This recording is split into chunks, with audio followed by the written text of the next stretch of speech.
Hi everybody. So I'm Andrew Clegg. I work for Pearson. If you don't know us, we're the biggest educational publisher in the world.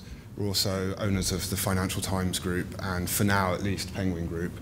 So I run a team based in London that works with companies from all around those different groups, helping them out with their data problems. So I got asked to speak at this conference, and the topic was big data. So I submitted what might be a slightly controversial title. There's no such thing as big data. By the end of the talk, I hope to have convinced you of that.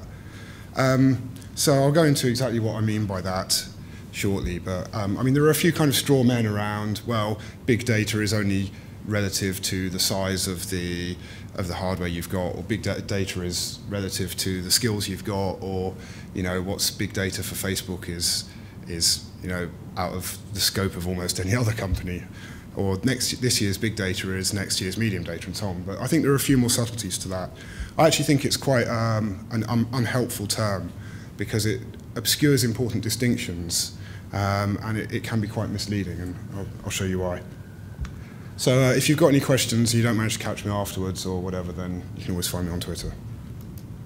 So speaking of Twitter, I'd just like to kind of kick off with a quote that I quite like. From a guy called Diego Bash, who said, "Many companies think they have a big data problem when they really have a big data problem." And I think there's a lot of wisdom to that as well. And I think the talk kind of elaborates on that point. The next day he actually followed it up with another point, which I'll come back to later on. I interact with companies whose big data problems can be solved on laptops. And these both reflect my own experiences over the last year and a half of running a data science team within a fairly traditional enterprise. So just to set the scene, I mean, what is big data? What kind of things do people talk about at conferences like this? Well, based on some of the ones I've been to, customer preference and customer behavior data certainly is. Amazon's recommendations being a very good example of that. And there's some fairly good recommendations for a typical data geek like me, lots of science fiction novels and a couple of books on data analysis at the end. According to a lot of the talks I see at things like this, and sensor data is as well. So I went to one similar to this last year where some guy was talking about placement of wind farms and using data analytics to tell them where best to place the actual fans in order to get the best airflow and so on, do constant monitoring.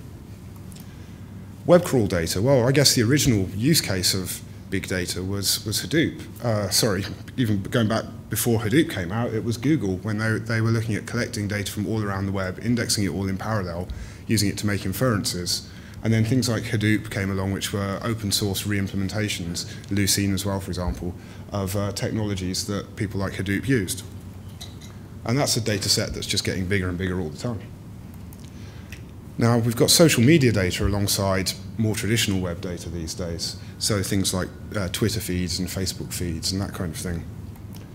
But then we've also got social media metadata, which is slightly different.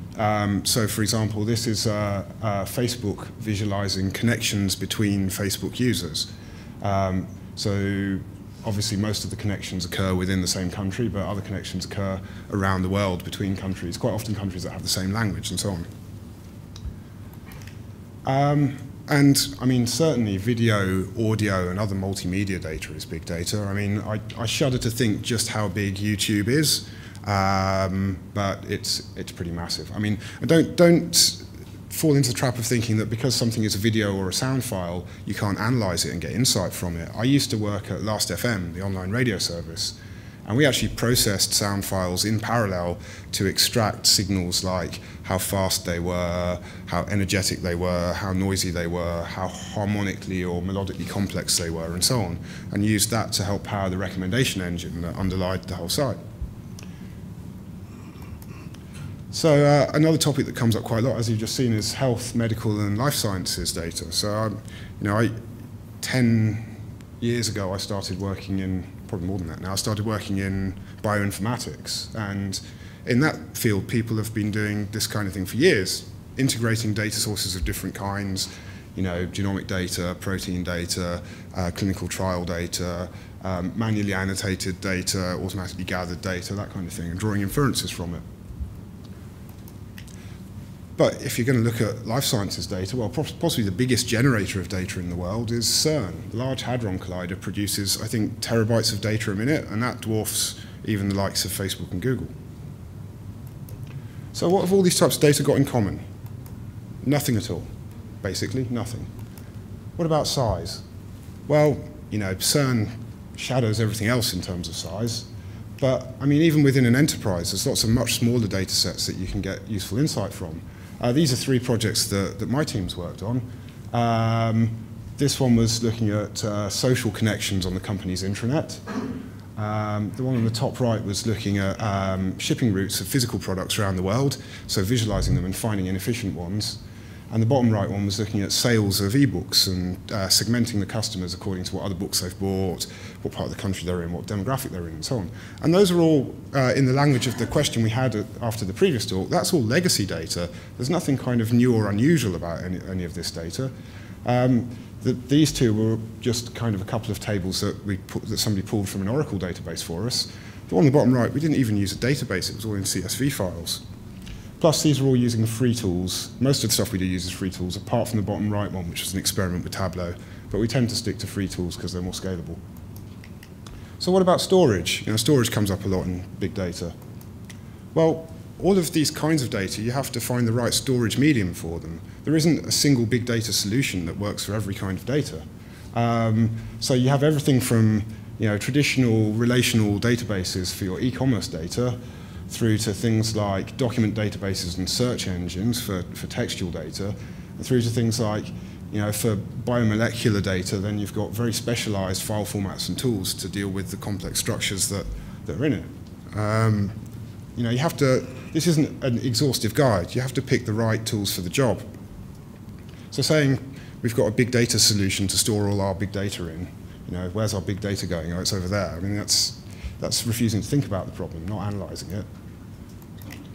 Another point to make on this is that there's a lot of buzz about SQL versus no SQL, but what a lot of people don't realize is that all of these alternative kinds of storage formats, most of which aren't actually that new at all, are all as different from each other as they are from SQL databases. So it's a bit of a category error to say, well, there's SQL and there's no SQL. I had a conversation like that with our enterprise architects. They go, why are you using HBase for this project? Because MongoDB is the no SQL solution we've settled on. And I said, well, have you actually looked at what each one of them does? What kinds of data you store in them? What kinds of queries you'd run? No, you can't do the same things with one that you can do with the other because they're different kinds of product. What about analysis? Well, again, every kind of data has different analytical methods that work for it in different contexts, depending on what questions you're trying to ask. And what kinds of questions you're asking will inform what data you need and where you store it. There's no one-size-fits-all, or we need to do some big data analytics, so we better get a big data analytics product, because nothing will do all of the things that you might want to do, even within a fairly traditional enterprise like Pearson. So, I mean, why does any of this matter? Am I just being pedantic for the sake of it? I don't think so. For a start, you get a lot of phrases like this, you know, rethinking our big data strategy, facing the big data challenge, that kind of thing. They're all kind of meaningless because there isn't such a thing as big data. It's lots of different kinds of data that all need different treatments. If somebody tries to sell you a one-size-fits-all big data solution, they're probably, you know, there's probably a little bit of snake oil going on in there. And I see people on the internet a lot saying, you know, Facebook used big data to do this, or IBM used big data to do that. You know, that's telling you nothing. They're not using big data, they're using a specific kind of data that's stored in a specific way and has specific questions asked of it. Also, you know, the same is true when people talk about NoSQL, as I mentioned. And it also means that people miss opportunities because they think, oh, we don't do any of that big data stuff. How are we going to get any interesting insight? You know, we're not gathering or storing big data. Maybe we should be. Well, actually, as I hope I showed a few slides ago, you can get very useful insight out of the data you've already got. And if you haven't worked out how to actually engage with that and how to actually analyze it and find the patterns in that and turn it into business value, then don't start thinking about, you know, how we're going to do that at the terabyte or the petabyte scale. You know, you can get some very interesting answers on laptop-sized data sets. So at least run a few pilots or proof of concepts first with that kind of data and see if you can actually get any meaning out of it. So what should we call it? Well, I think it's useful to talk about the specific kind of data that you're using and the specific needs you're putting it to, but generally speaking, it's all just data, really. Thanks very much.